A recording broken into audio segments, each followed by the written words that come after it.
चीन के कब्जे वाले ये तिब्बत के लहासा में बना दुनिया का हाईएस्ट अल्टीट्यूड डेटा सेंटर 31 अक्टूबर से शुरू हो चुका है। ये खबर सामने आते ही एनालिस्ट्स और ह्यूमन राइट्स एक्सपर्ट्स में डर पैदा हो गया है। उनका मानना है कि सेंटर के जरिए तिब्बतियों की निगरानी और पुलिसिंग बढ़ सकती है, क्योंकि इस सेंटर ने तिब्बतियों के ब्लड सैंपल इकट्ठे कर लिए। जी हाँ, बिल्कुल सही सुना आपने। हालांकि चाइना डेली के मुताबिक ये सेंटर रीजनल लेवल पर बिग डेटा कलेक्शन और एप्लीकेशन शेयर करने के लिए बनाया गया है। 3656 मीटर की ऊंचाई पर बने बिग डेटा सेंटर का मुख्य कार्यालय लहासा है, जिसमें 3000 रैक है।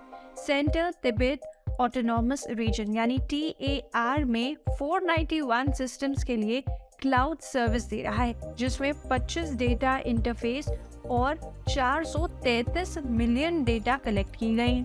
इस सेंटर को शंघाई, सिचुआन और लिजियांग शहरों के A लेवल स्टैंडर्ड के मुताबिक बनाया गया है। ये सेंटर 2017 में बनाना शुरू हुआ था और 3 साल यानी 2020 में बनकर तैयार हो गया था। Tibet Ningguan technology group data center का संचालन कर रही है। चाइनीज मीडिया के मुताबिक शिन्हुआ न्यूज एजेंसी के मुताबिक ये data centre government affairs, economic development, social governance, लोगों की आजीविका, market supervision, finance, border, emergency fire control और कल्चरल टूरिज्म समेत डिजिटल सर्विस को बढ़ावा देगा। 2 साल पहले चीन ने भी कहा था कि ये सेंटर पाकिस्तान, नेपाल और बांग्लादेश जैसे दक्षिण एशियाई देशों से डेटा इकट्ठा करने के लिए चीन का गेटवे होगा। हालांकि मानवाधिकार विशेषज्ञ इस बात से सहमत नहीं है।